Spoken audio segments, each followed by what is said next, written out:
Ty, first quarter they came out pretty strong against you guys. At the end of the first quarter, James kind of gets going. Is that what turned the tide for you guys at the end of the quarter? Going into the second was just what James was able to do? Well, yeah, James was able to make shots, but I thought what really turned the tide was Chris Dunn, covering the game, his energy, his defense. I thought John Collins' energy, coming off the bench. I thought they did a really good job of just picking up our energy, picking up our defensive intensity. And then, yeah, of course, James made shots, which was huge for us as well.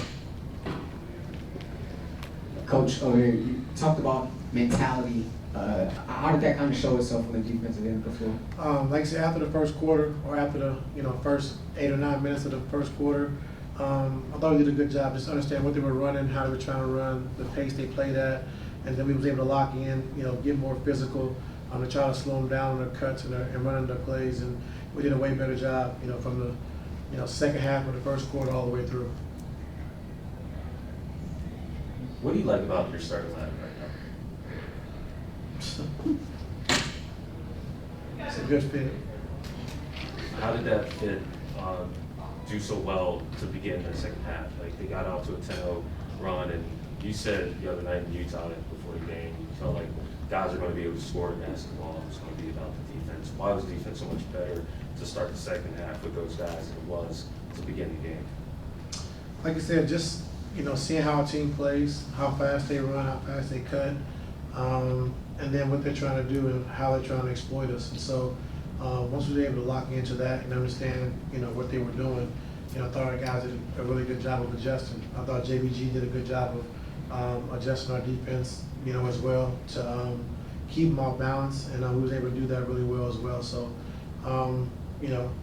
every night's got to be a defensive mindset. If we want to win games, like I said, we'll be able to score, and we got to be able to stop people. And so, it was good to see our defense picked up, like I said, at the last 4 minutes of the first quarter all the way through.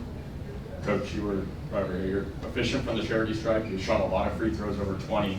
How important was that in turning the tide after that first quarter? It was huge, getting to the free throw line, slowing the game down so we can get our defense set. So it was huge to try to slow down their speed. So, when you got guys that can get to the free throw line and, you're able to set your defense, we are a way better team. James Harden was a bit more of a facilitator in the first game than he forces himself, especially early in this game.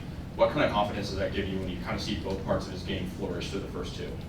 It's good. Like I said, today, tonight we needed it, every bit of it, especially 26 in the first half was huge. And then, coming out, like he said, like we want to get the other guys going, get other guys going, get them in a rhythm. And so he wasn't really looking for a shot. He was looking to get guys involved and, just being a team player and just kind of get the flow of the game right. So it was huge for us. Coach, congrats on the win. What were you looking at in terms of like the first half to the second half? Because by the time you got to the second half, the game kind of blew a bit more open. So what exactly are you looking for in that beginning half where you're hoping they're tightening up defensively, and then the second half as you have a bigger lead? Just don't get bored with the game. We had to call a timeout, and we had 3 turnovers in a row, just getting cute. And so instead of running through the finish line, doing things the right way, like don't get cute. Just finish the game and play it the right way. But I did like our rotations. I was able to switch up our rotations from game 1 to now, and just looking at different combinations and how we need to play. Is that something you see yourself still having to say to a team with veterans? Like, don't get cute, or is it? I said in the timeout, didn't work. Hey Ty, with James, in that second quarter, he kind of was chirping a little bit there, and it kind of lit a spark under him. Is he a guy that, after you see game 1 where he was more of a facilitator in this game, with him chirping, it kind of led to him bringing it at the defense? Is he a guy that you ever have to kind of like, hey, I need you to, be in attack mode, or is that just him? He's always in attack mode, and so, when Brooks is talking stuff to him, like getting him going, he lives with it for those moments. And so we know, Dylan's a great defender, and so he wants that challenge every night. James loves going against the best defenders, and so it was a good match for him tonight. Ty, just to kind of follow up on that, when you see a guy like that who wants to instigate and get under guys' skin, do you say anything to get guys to just keep our composure, keep playing, and he looks for moments to get guys, try to fluster guys and rattle guys, but just keep our composure, keep playing, and you know, he's able to get him in foul trouble a little bit to kind of slow him down. Second straight game we haven't seen Bogey. Just what's behind his DMP so far? Our communication. Which has been, Our communication. so it's understood that he's just not going to play right now? Yes, sir. How did he receive that? He was great. Thank you. Over here. Yannick, I know in limited minutes, especially in the preseason, but what have you seen from Yannick as he's developed from when he was drafted to summer league to preseason to now? Because he had a few good plays late in the game. Yeah, I mean, just understand the game, what we need him to do. But not just Yannick, like all of our young guys have really gotten, you know, a lot better since summer league. And, you know, we owe it to our, you know, player development staff with Sean Fine who leads that, and JBG did a good job of just locking those guys into the defensive end. And so all of our young guys have gotten extremely better, you know. And so, you know, when you put that kind of work in, you see the results. I'm happy for those kids. Two more. A question about the older guys. You mentioned that don't get bored. Like, what's it like for you to coach a team with so many guys with so much experience? It's good. You know, a lot of times they think they know everything, but, you know, it is what it is.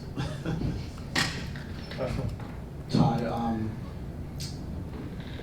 the other night on Wednesday night after the game, you said it was a lesson to be learned how that game started for you guys. You guys weren't ready for their speed, their cuts. Do you think your guys learned that lesson tonight? You know, I hope so. You know, I think the style of basketball has changed, you know, and so the way teams play, you know, with a lot of ghost screens, a lot of falling the pass, slipping out, and you got to be physical and be on bodies in order to keep up because, like you said, we're not the fastest team in the world. So, you know, when guys are doing it, we got to keep bodies on guys and try and steer and nudge until we can get to our post. But the game is different, you know, so we got to be able to keep up with their speed. And the only way to do that, like I said, being physical and being on bodies. And, you know, goal screens, run outs, slip outs, shooting fives, 4 guys crashing the glass. Like, it's just all different now. So we got to keep up with the times. Thank you. Let's get ready for Hoop Jab.